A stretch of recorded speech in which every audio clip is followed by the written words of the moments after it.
right, welcome to Primos for Life, the wrestling podcast made for the fans by the fans. As always, I'm Eddie, El Niño Vaque. We got Ariel, the Ecuadorian Dream Bisueta, and we are your self-proclaimed, undisputed co-host tag team champions of the world. And on today's episode, we have something very, very special for y'all. We have our first interview with indie pro wrestler King Mega. And we take this opportunity to speak about his journey inside and outside of the ring, his thoughts on the business, and so much more. So sit back, relax, grab a snack, and let's get it on. All right, what's up, Primo? What's going on, man? How you doing? Good, brother. Good. Man, so I'm super excited that we have finally reconnected because, I don't know about you, but I've gotten some Instagram messages, some phone calls. They're like, "Hey, man, what happened? You guys took like a week off. Where's the next episode? I'm waiting. I'm waiting." That's kind of what becomes the hindrance sometimes in not doing full recap shows. Is if you do a couple recap shows, then people kind of get used to it, and then you kind of gotta fall in line. So I think missing the recap shows kind of threw everybody off a little bit. But we're here, we're back. We just a little matter of time, some scheduling, some moving around, some this and that. But no, we're good. We're back, and yeah, I've definitely heard some people say, hey, waiting for the next one, and just go from there. But good to see you again, man. Good to be here with you as always. It's a pleasure. I can't wait to do today, especially because today's a different kind of an episode. Yeah, man. And real quickly though, we just want to actually take this time to thank everybody. Like the fact that you're even asking, it just gets us even more pumped, and it makes this, like you said, this special this episode even more special because guess what? We got our first interview. What? That's right. We are not alone today. So you don't have to worry about listening to both of us drone on for 45 minutes. We're gonna throw an extra voice in there to throw you all off.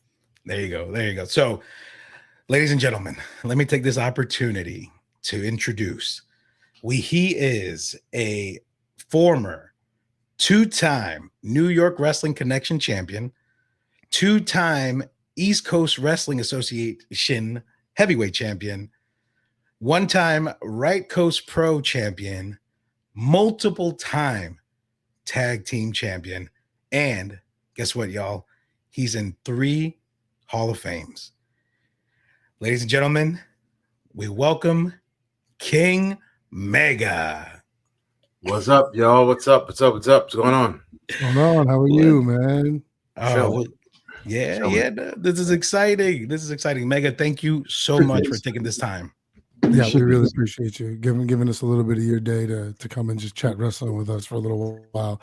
It means a lot, man. We really appreciate it. Thank you very much. You're welcome. Awesome.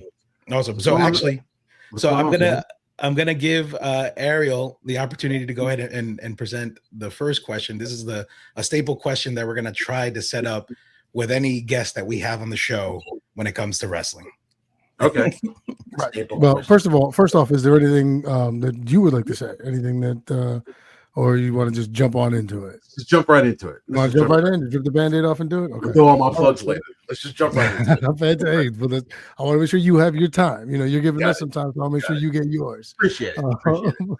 So Eddie asked me this during our pilot episode, and I told him that mine wasn't necessarily a specific moment. Mine was more so just memories of certain things.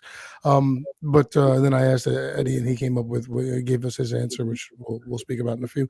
But do you recall if there was a particular match, a particular moment, what was the one thing that you feel like when you saw locked you in, like, you know what, this is what I want to do. This is something that I want to dedicate my time and my passion into doing and honing this craft.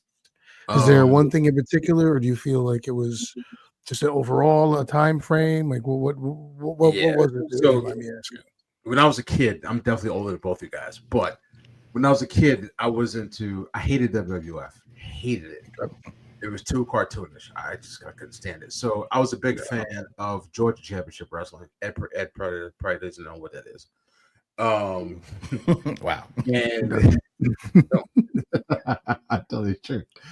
So Georgia Championship Wrestling was part of the NWA. So Georgia Championship Wrestling used to come on TBS on Saturday mornings. I think at like 8:05, 9:05, something like that. And I don't remember exactly who I saw first, but I saw guys like Thunderbolt Patterson. I saw the Guerreros, Guerreros, and a couple other guys, right? Ole Anderson, Gene Anderson, and it was like real to me, where WWF was just like kid stuff, right? Well, it seems like back then, this is during the time I think when you were talking about WWF was doing a lot of cartoony stuff like Duke the Dumpster and Before that. Oh, it was even before that. Oh, okay, okay. Before that. I can't remember who was back then. So it wasn't like as cartoony it was that it got in like the 80s, but Georgia Championship Wrestling was just more serious. Like the guys looked like men and they had like real issues. The ones that got me like hooked and I was like afraid, like, oh man, were the Road Warriors. Okay. And this is their first paint incarnation where Animal just had lines on his face, and they were part of the Legion of Doom, which included Jake the Snake, and Jake the Snake wore pants, right? Okay. And so that was my first like memory etched in my stone, like, wow, I knew I really got to watch these guys, right? And then just fast forward. So my dad always wanted to see me on TV. And little known fact, I don't think Ed knows this. So I tried out for the Yankees. Back did tell me that. I tried out for the Yankees, didn't make it. So when he passed away, I said, I want to do something to honor him. I said, well, I didn't make it as a baseball player. Let me give wrestling a shot. And my goal was to have one match. Just one match. And I'd be like, I'm honored him. He could rest easy and be proud of me. And then here we are 25 years later. And not to put myself over, but since I watched it so much as a kid, I started late, very late compared to everyone else. A lot of guys a lot of people started like 16, 17, 18. I started 1 month prior to my 27th birthday. Oh, wow. Yeah, that is quite I started late. We would like everybody else. I didn't have a backyard fed, but I had like a bedroom fed where I would like take my mattress off my bed and I made fake belts and I would do moves and stuff. Yeah. And like I just have a good memory. So when I started wrestling school, a lot of stuff just came natural to me. Right. And I was the first student in my class to be on the show. And this is very rare for a wrestler. You ask most guys when their first match was, they could tell you date, time, opponent, and where. I have no clue of when it was. All I know it was early part of 2000, March, April, May. I don't remember. But I do remember I was in a tag team. And at the time, I was Uncle Phil. And that wasn't even my gimmick name. But the guy I tag team with, his name was Carlton, right? And his gimmick was Carlton from the Fresh Prince, right? So it just kind of worked. Right. And the guys we had a match against were the Foreign Legion. So I just came out as a surprise tag team partner. And I don't even remember what my name officially was. I have no clue. But as soon as I came out, the crowd started chanting Uncle Phil. It was Uncle Phil. Uncle right. Phil. That wasn't even my name. I don't even remember what my name was. It was just Uncle Phil. That's awesome. That's so awesome. I still remember going to the store, telling my mom, like, I got a match. My first match is coming up. And it was probably in May because I remember I bought some clothes down in Maryland and I bought like just some black sweats I bought a blue sweater vest and like some kind of like checkerboard shirt. And then I did it in Maryland. So we were down there for a holiday. So I'm assuming Easter. So just say my first match was probably May 2000. And I had like Reeboks, old school Reeboks with the zipper. And like that was my first match. And I had a couple people come support me. And what difference now is back then when I was at my shoot job, I didn't tell everybody I was training to be a wrestler. I didn't tell anybody. Right. And I told like 3 or 4 of my friends that I was training. I was having my first show. So they came out to support me, which was cool. But that was my first match. But it was just trying to do something in memory of my father. And it just became addicting to me. And I loved it. And I was just good at it from jump. Oh, that's beautiful, man. That's nice. That's nice to have that to try to do for your father. And I'd like to think that he's quite proud of you for all the accolades that he's listed and for everything that you've been doing in wrestling. It's great. It's yeah. That's what a awesome introduction to this conversation. Because what I was going to go into was what inspired you to become a pro wrestler, but clearly you answered that. But then let's move. Now we know. So starting at 27, what were your biggest influences? Like, was there anybody that you wanted to mimic or try to? So when I first signed up to wrestling school, the wrestling school story, I wanted to find a wrestling school, and I'm dating myself, but this was like in the AOL days. Like Google didn't exist, Yahoo didn't exist. So I still got my AOL. Wow, that's nuts. So I found it was LIWF, Long Island Federation, and the nickname was the Doghouse, and Homicide and this other guy Latham were the trainers, right? And I found a flyer. I went to a show at the Garden, saw a flyer, so I said, I'm gonna try this place out. Couldn't find it whatsoever, right? Couldn't find it at all. So I went on AOL, and then I found 2 schools. One was ECPW out in Jersey, and another one was HWA, and one of the trainers was Mikey Whipwreck. So the ECPW, I didn't know who this guy was. It was Gino Caruso School. I didn't know who he was, but I knew who Mikey was from ECW. I was like, well, I know from ECW, right. So I'm gonna go there. So I went out there, and I met this guy, Mike Norman, and signed me up, and he asked me, if I was influenced by anyone or who my favorite wrestlers were. And I said, there's Sting, Booker T, and the Road Warriors. Right? Yeah. And I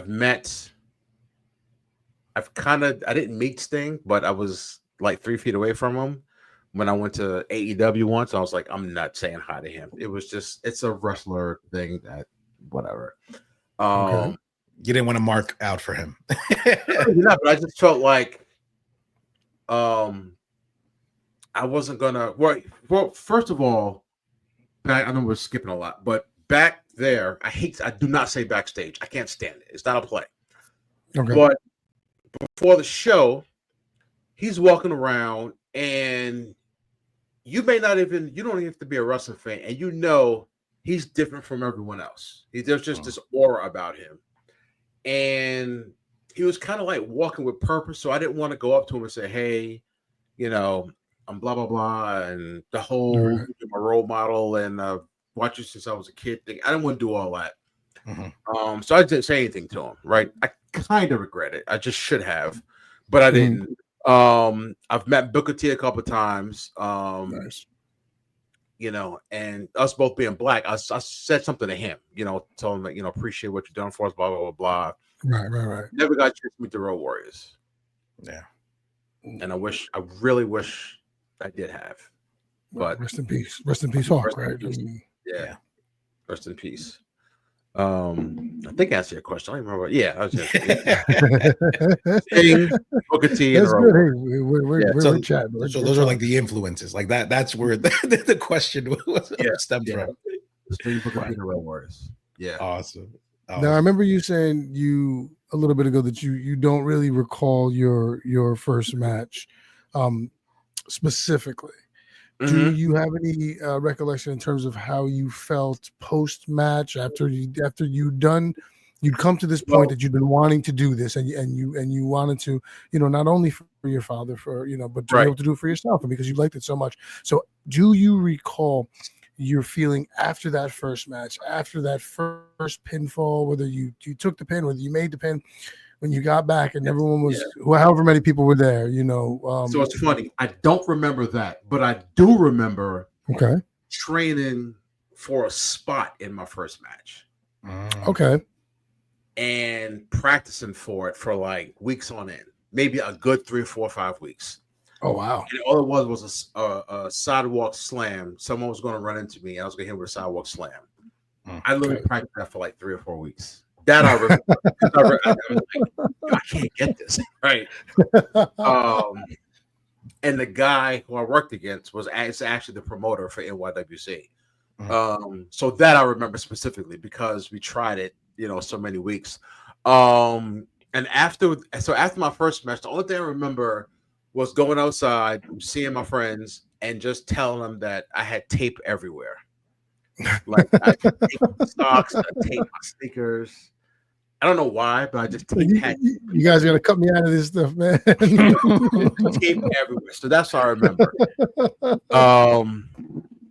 And then I remember like the first or two the first couple classes after that, I remember asking this other guy who had been around Mike and this guy Paul who also owned the school and Mikey. I'd asked him, hey, do you think anyone would ever use me? Right. And this guy was like, with your size, you keep coming to practice? Absolutely. I'm like, okay. It's good. I was like, all right. And I just kept at it. And mind you, this school, so I lived at the time in the Bronx. Okay.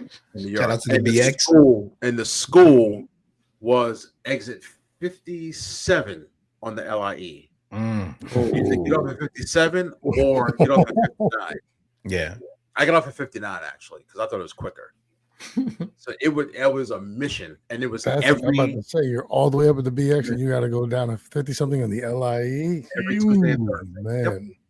So that was every Tuesday and Thursday at 7:00, and then after just say like June, July, these kids came to the school, and because where they trained. It was kind of they trained at a church, and the guy who owned it or who rented the church was Mexican, and he left, so they didn't have a place to train. So they came out and wanted a place to train.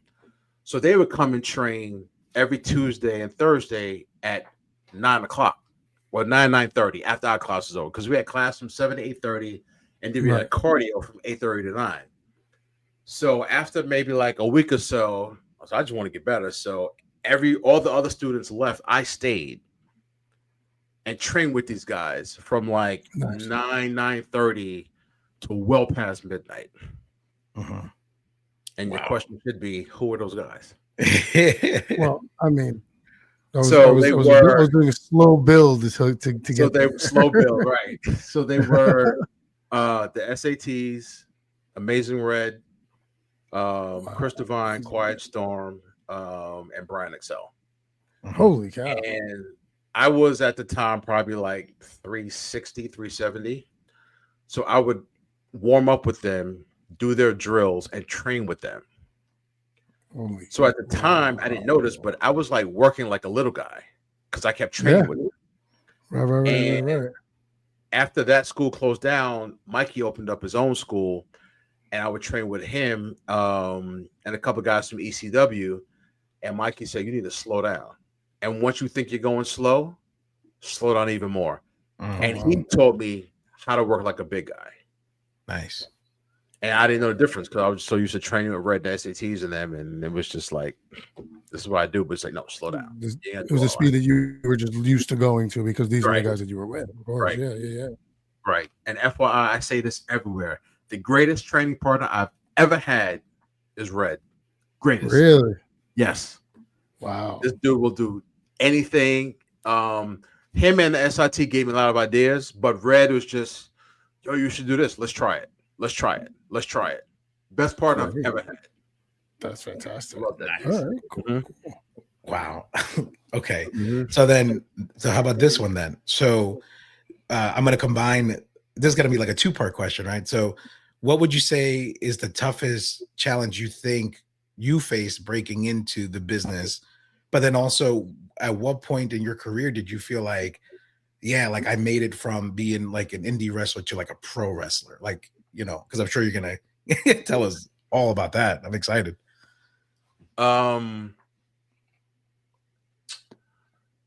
So you guys know who Kevin Matthews is? I don't know if you've ever heard of him, but he works at I've heard the name. Yeah, he works at AEW. He said this years ago, and I thought it was so accurate, right? He says the only difference between me and the guy in WWE is that he has a contract and I don't. We're both professional wrestlers. That's the only difference. Right. And he's right. But to specifically answer your question, I would say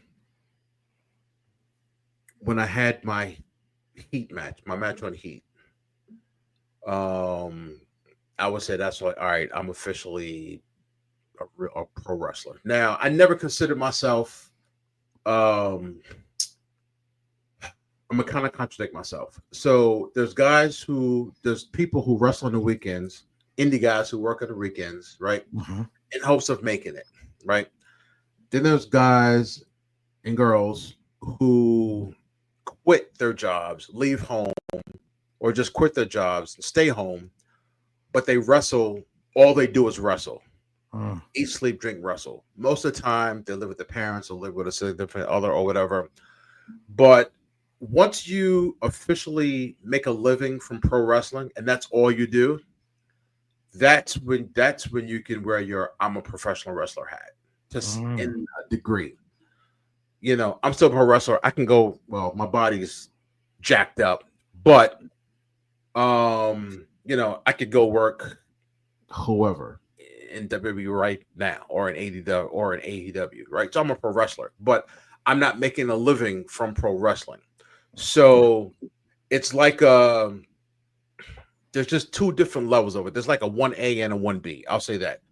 Number one is a pro wrestler, but the 1A, that person's making a living from it, off of it. And 1B is someone who is just as skilled, but they also have another job. So when you fully make it in terms of you're making your living, that's when you felt like you feel like, yeah, I'm like, yeah. Mm-hmm. Okay. Nice. Now you mentioned a match on Heat, and so that's part of when you felt it. Is that, and if it's not, please tell me, what is like in terms of your memorable matches? Like, is it the one on Heat because you were on Heat, or was there something just because you felt you performed fantastic in that match? Like, what are some of your memorable matches that you can recall, or like a great rivalry, or like something that one of your favorite things along one of your storylines? So I'll always remember the one on Heat because the referee screwed us big time. Oh, wow. Okay, wow, that's remembering it for the wrong reason. Well, for the worst reason, but okay. Well, what happened? If you'd walk us through that, please. So there was a spot where it was me and this guy Flex, who I'd never met before a day in my life before that, and we were teaming against Hacksaw Jim Duggan and Super Crazy, and there's supposed to be a spot where I need Super Crazy in the back, and I'm on the apron. So Flex is in the ring, I'm on the apron, and I need Super Crazy in the back, tag, and then do my thing, blah, blah, blah, blah. So Flex throws Super Crazy into the ropes. I need him in the back. Referee looks at me and goes, "You're disqualified," and rings the bell. And I'm like, what are you doing? Effectively ending your match. Yes. I'm like, what are you doing? Right? I'm like, what are you doing? So then like, oh shit, like, what do we do? So we just improvised the end of it, right? All of us improvised it. And then literally as walking to the back, I'm like, we're going to get yelled at. This is TV time, right? Everything else you guys are on, right? It's probably like a 10 to 15 second plus or minus for every match, right? Right. And I'm like, shit, we're going to get yelled at. So thankfully, and my agent was Mike Rotundo, right? Mm. Like, what happened out there? I was like, did you smarten up the ref? I'm like, no. And I'm thinking to myself, hey, my job. I didn't know who the ref was. Right. So, and then literally, Mike Rotundo said something. Dusty said something. Sergeant Slaughter said something. Wow. And Vince was in Gorilla. And I'm just, and he was not happy. I'm just like, oh, whatever. Whatever. So then he said, so then Mike Rotundo's like, all right, I'll talk to everyone and just wait for me. So after like 15, 20 minutes, he came back and said it was actually super crazy and Hacksaw's fault. And being the veterans, they should have smartened up the ref. Now, what really pisses me off is that, so that was taped before Raw on a Monday. Right? Thursday on SmackDown. SmackDown was either live or they taped it on Tuesday to air Thursday, right? Yeah. But literally the next show, there's a women's match. Same exact spot. Exact same. Nothing happens. Nothing happened. Wow. Nothing happens. So then, now, if I may, real quick, just because we want to make sure that everyone at home understands what's happening. When you say smarten up the ref, when you said that they asked you if you should have, or Hacksaw and that means so just let the ref know that, hey, look out for this thing. This is coming. Okay, so this spot is going to be coming. Don't call it the way. Okay, great. Okay, so I just wanted to get everybody on the same page there. Okay, great. So, actually, this is the following week because I did Raw / Heat on Monday. Tuesday, I did SmackDown, and this was crazy. Everybody knew what happened. Really? I distinctly remember Matt Cardona and Brian Myers saying, "Yo, we heard what happened." I'm like, damn, this literally happened like less than 24 hours ago. Wow. And he was like, who? And Matt was like, who was your ref? And I think it was Marty Elias. And he was like, and they were like, oh. So this is a period where Vince wanted to make everything a shoot or like a shoot, right? So this guy wanted to kiss Vince's ass. So he was like, well, this is disqualification. And he was known to be an asshole ref. So they were like, yeah, we take it. Tough luck, blah, blah, blah. But like, every guys on the roster, like, hey, we heard what happened, blah, blah, blah. Next time this happens, I know it's their fault, but make sure your ref knows. And I'm like, how does everybody know about this? Like, literally less than a day later on a different show, a different brand. Right. They had the roster split. I'm like, this is crazy. And then, then I'm watching SmackDown and I see the exact same spot. I'm like, this fucking guy. Wow. Okay, so then I have a question now because you mentioned a time in the WWE locker room. You mentioned being backstage at an AEW event. So walk us through that locker room back then. What did that feel like? And that atmosphere, and then like the AEW one, being that they're so recent, what is that area looks like? Yeah. So I literally walked in the building AEW, and literally, I kid you not, within 5 minutes, I could notice a difference. Oh wow. 5 minutes. In a good way. So it was way less intense, way less pressure. Now, mind you, the companies are pretty much night and day. WWE been existing for 50 years and $1 billion company, much grander scale, but you can cut the tension with a knife, especially back then, especially on Raw. Raw was live, and SmackDown was taped, right? AEW, everybody's relaxed, everybody's cool, everyone's chill. Night and day comparison. I can literally feel the difference. I'm like, wow, this is way more relaxed. Yeah. When I did Raw Heat, so we had to try out, and then we just ran some drills or whatever, and then I think we had to stop. We were able to get in the ring and just mess around. I don't know, probably up until like 6 o'clock, right? So we had our tryout, messed around in the ring, going over some stuff, right? And I'm like working in a corner with a couple of guys, right? And I see Randy Orton sitting in the stands, right? And Randy Orton was known to be just like an asshole, just complete asshole, right? So I see him and he's looking at the ring. So I'm like, oh, this dude. So then all of a sudden he like sits up, stands up, and starts walking towards the ring, right? And I'm like, oh Lord. So I'm working in a corner, and in the corner of my eye, I'm watching him. So he jumps over the guardrail, starts walking towards the ring, right? And so walking up the steps. I'm like, oh my God, don't come in the ring. Don't come in the ring. And then I notice him coming straight. So I'm in the opposite corner of the ring steps. He's walking towards me. And I'm like, if this dude, I'm about to. And everything, as soon as you walk in the building, you're under scrutiny. As soon as you walk in the building. Wow. So I'm just like, keep your composure, right? So he goes, hey, big man. I'm like, yes, sir. And he started giving me tips. He said, you're a big guy. Punch this way, kick this way, open up this way, do that. All right, cool. I'm like, thank you. Beeline, he didn't talk to anyone else. Beeline right out and sat back down. Wow. Didn't talk to anyone else. So then when the doors open, I told him in the back, I was like, hey, Randy, thanks again for the tips, blah, blah, blah. Oh, no worries, and blah, blah, blah, da, da, da. Couldn't have been any nicer. Wow. After that, Randy Orton fan. Wow, that's awesome. Yeah, of course, man. Absolutely. Cool, that'll do it. Came out of his way to help you out after being a notorious someone who wouldn't do that. Right. That's great. And then the opposite, when I went to AEW, I go there. So when you're an extra, you got to dress nice, right? You don't want to look like a bum, right? So there's a lot of extras there. I went there literally in a t-shirt and shorts because I'm just chilling. I'm just visiting, right? And at the time, I knew literally 60% of the roster.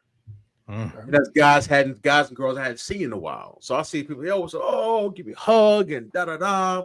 And I'm walking around like I own the place because, hey, as long as I'm respectful to people, I'm not looking for a job. I don't want a job. I'm old. I'm just here visiting, right?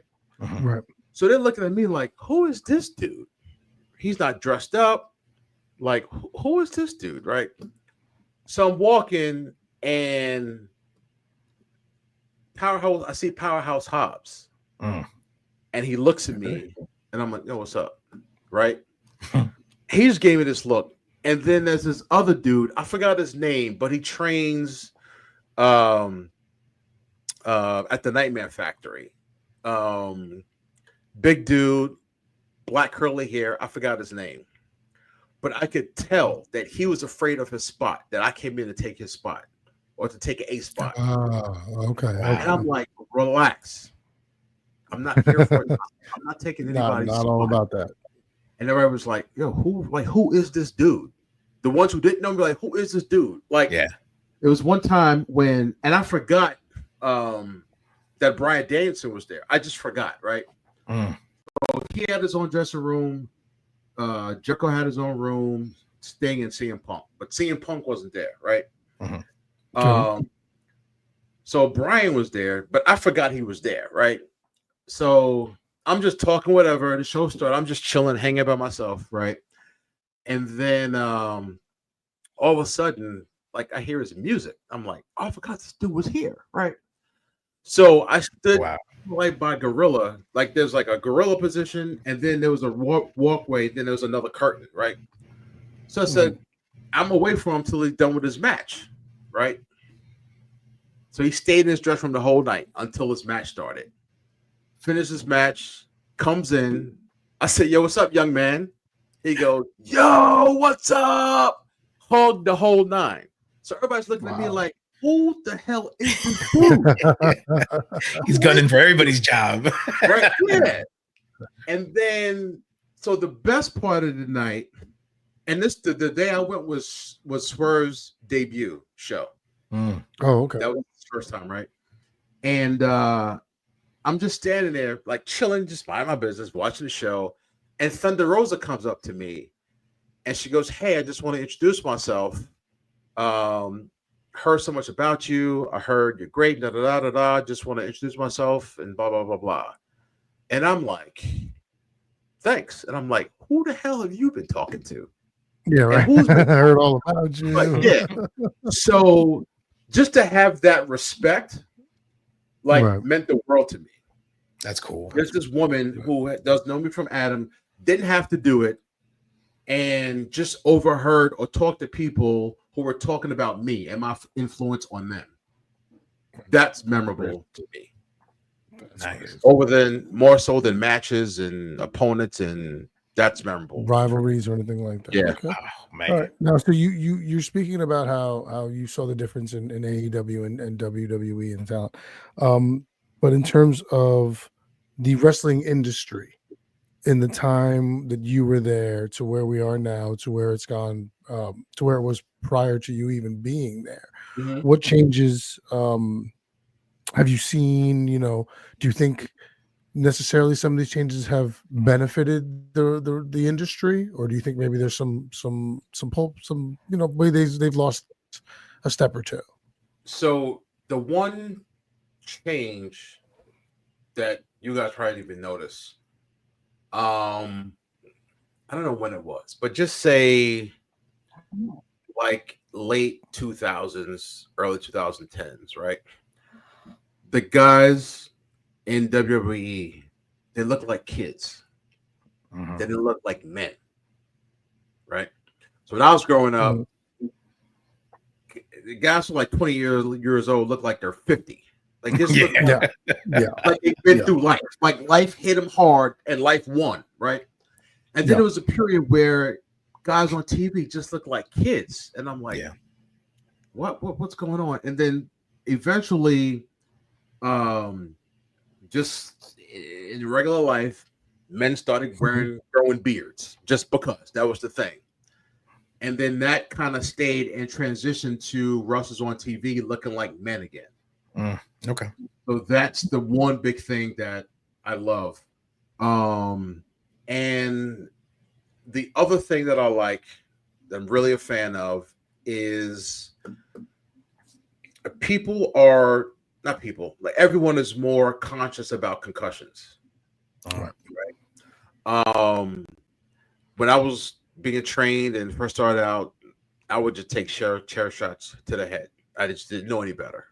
I know, but you just don't put your hand up. You just take it like a man. That's what you do, right? And I've gotten 4 diagnosed concussions, which means I've probably had about 6 or 7, right? Oh, wow. And now, whether it's fear of lawsuits or really about health, about wrestlers, I'm glad that we've evolved where we're not doing headshots anymore because they're unnecessary. Yeah. So that's the one. That's the one big thing that I love. That's we've progressed. Well, because that's the safety of everybody in your industry. Yeah. And just keeping all your workers and all your coworkers and everybody safe. Yeah, because it's already dangerous enough. Exactly. Right? Yeah, you're risking yourself every time you step into that ring. Right. You're risking, a body part, your life. Essentially, sometimes, most times. Right. So why add to it? You're working. Yeah. Right. Why add to it? Yeah. Right. Exactly. Yeah. Okay. All right. So, in the interest of respecting your time, right? I want to ask you a final question and a possible bonus question, depending on how far we get. But seeing the industry the way that it is now, and you being a big guy, and like you said, a lot of the guys now are kind of relatively smaller. What kind of advice do you have for a younger wrestler who is a big guy to be able to try to break out or make themselves, stand out in the business now with so many little dudes, so many little guys compared to a big guy? Like, what advice would you give? It depends on how big they are and the definition of big, but I would say get in ring, don't not necessarily get in shape, but get in ring shape. So when I was, on the indies, right, I was a giant. I was a big man among men, right? But then when I went to Raw, I'm like, I'm kind of average. Oh wow. Right, I'm kind of average looking. Right. Only people who were bigger than me were like Kane, Undertaker, and Albert, and like and Big Show. That's it. Mm-hmm. Everyone else was kind of like, I'm looking at him kind of eye to eye. Even though I was bigger than him, I was bigger than Hacksaw. I felt like we were like eye to eye because Sergeant Slaughter actually bitched at me because when he came in the ring, I actually bailed and went to the ground. And Sergeant Slaughter yelled at me and was like, "Don't ever leave the ring. You're too big to leave the ring." And I'm like, I'm not that much bigger than him, but whatever, right? So being amongst little guys, you're always going to stand out, right? But if your goal is to really wrestle for a living, be on TV, then I would say train with little guys, right? But study big guys. You got to stand out from everyone else. Being bigger than everyone else, you're going to stand out. But when you get to TV, especially in WWE now versus AEW, right? You're not going to be that big. Like, I can't do big man moves if I'm working Batista or Triple H. It's not going to work. Right. And this is the age-old tale, take the cotton out of your ears and put it in your mouth. Shut up and just listen to everyone. Right? That's good. And this is what I tell everyone, no matter how old, not old, however young they are. I say youth is wasted on the young. And I tell people, that's true. I always tell people, preserve your youth, right? Don't do freaking. I told this one dude, Stockade, who would do cactus elbows. I'm like, why are you doing elbows? What are you doing that for? Well, I need to stand out. You're going to ruin your body. You're going to need hip replacement when you're 30, right? There's no. I don't know if you guys remember this, but. You remember a match on Nitro years ago with Johnny Stamboli? I don't know if you remember this. Johnny Stamboli. I remember the match. Specific match you're talking about. He did. He was working Terry Funk, and he did something where we were from outside the ring, inside the ring, from outside the ring to the floor, and landed on his tailbone, and he was out for like 2 or 3 months. Oh, wow. Right. And at the time, I'm like, why are you doing that? It's stupid. Like, as a fan, I'm like, this is cool, but like, only use those moments on like pay-per-views. Right. You're wasting it on a Nitro. So my mentality is, do what you can to preserve the youth, preserve your youth. Don't do stuff because we're at a stage now in the indies where you pretty much gotta light yourself on fire to get a pop, unless you know how to work. Right. And people don't know how to work anymore. Right. It's just I'm doing this, then I'm doing this, then I'm doing this. They just want to top each other. They don't know how to work a crowd, right? Okay. So extend your youth. Don't do crazy stuff because it's not necessary. Just hone your craft. Watch old tapes of guys who know how to wrestle and work a crowd. That's awesome. Right? Yeah. And also, I'm not a person to, like, I remember things, but when I've had matches with like a bunch of guys who like smaller guys who call a lot of spots, I don't remember this. I'm like, I'm not gonna remember all this. So let me know this or tell me this. And usually I remember stuff at the end, right? But when I used to teach class, I'm like, you can plan a match from A to Z from 1 minute to 8 minutes. What happens if the fans don't like it? Right. You got to pivot and do something else, right? There's got to be an improv somewhere. Right. So you need to learn to work on the fly. You need to learn to work without calling moves ahead of time. Call it in the ring. Right. So I would say, listen, get in somewhat decent shape. If you're big, stay big, act big, and also know how to work. Because if we call a match, and then 10 minutes in, the crowd sucks. Or this happened to me once. I literally broke my hand in a match. I was supposed to punch a chair, not the chair of the guy's hand, and then do some other things. I literally broke my hand. And I'm like, oh, shit. Yeah. Now what do I do? And just had to improvise. So things are going to happen. You got to be prepared for that. Right. So you got to learn how to work. You have to learn how to work. Oh, that's so awesome. All right. So the bonus question, and then we'll, again, respecting your time, we'll let you go. So the bonus question, current locker rooms, current companies, the way that they are now under the Triple H era, under AEW still with Tony, the new direction TNA is going. If you had to choose a locker room to go work in right now, based on the roster, based on the way the company's being run, or, how they're treating talent, because it's so volatile and so competitive now, what locker room would you want to go work at right now if you had a choice? Just let's make it fun. The same, because right now my answer is WWE. It's hands down. That's where everyone wants to work. Wherever the paycheck is bigger, essentially.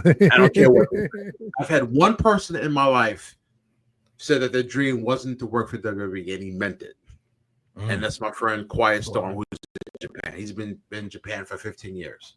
Wow. Everybody else grew up, especially people in their 30s and younger, grew up watching WCW, WWE. WWE is the end all be all. I don't give a shit what anybody says. Yeah. They're a global company. That's the big league, so to speak. Right? Yeah. AEW is a distant number 2. Yeah. And I got a bunch of friends who work there, right? So the answer is WWE. That's the answer, right? Okay. That's everyone's answer. I don't give a shit what anybody says. That should be everyone's answer, right? There should be.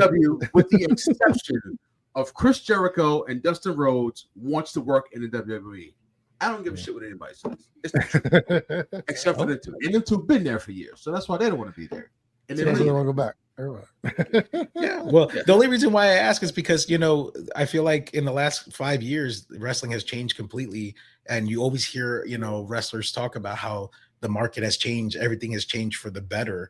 So to getting to a point where you have options as opposed to it's WWE or nowhere 10-20 years ago, I figured that's why I asked. But I mean, hey, if WWE is still the place, so options are great, because when I was my only option was WWE.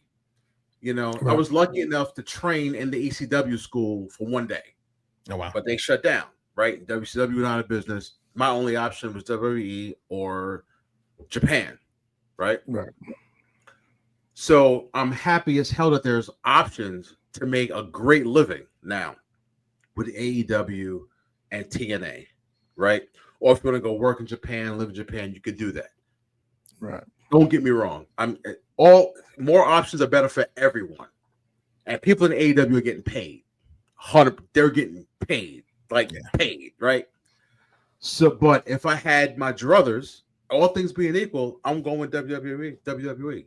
That's awesome. That's where the notoriety, the prestige, that's where everything is. And that's the end all be all. That's why we were all fans, because of them. Because of them.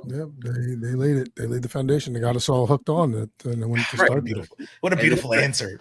And there's nothing wrong with that. If I was, I got plenty of friends in the AEW, right? And I'm not going to speak for them.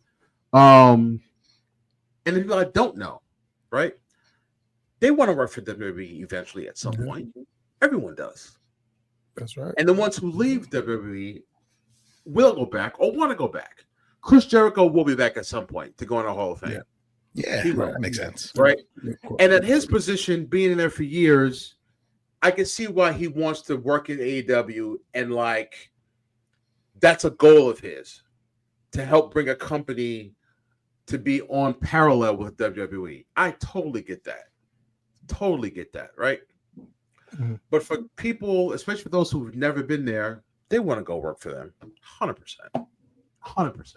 Oh, man. Well, King. Well, I mean, also in the interest of. And if it wasn't true, I know a lot of people don't like this guy, but it wasn't true. Punk went and went back. Oh, that's a hot take right there. I mean, no one spent more time dissing that company when they left than now. him. I mean, and he had heat with Triple H. I mean, it wasn't only with Vince.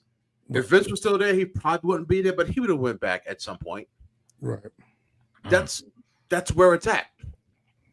If AEW was the end all be all, or he really hated WWE with so much passion, he would have worked it out with Tony and Jungle Boy. He just would have. Yeah. But said, nah, I'm going over here. And what happens? He's been bigger than ever.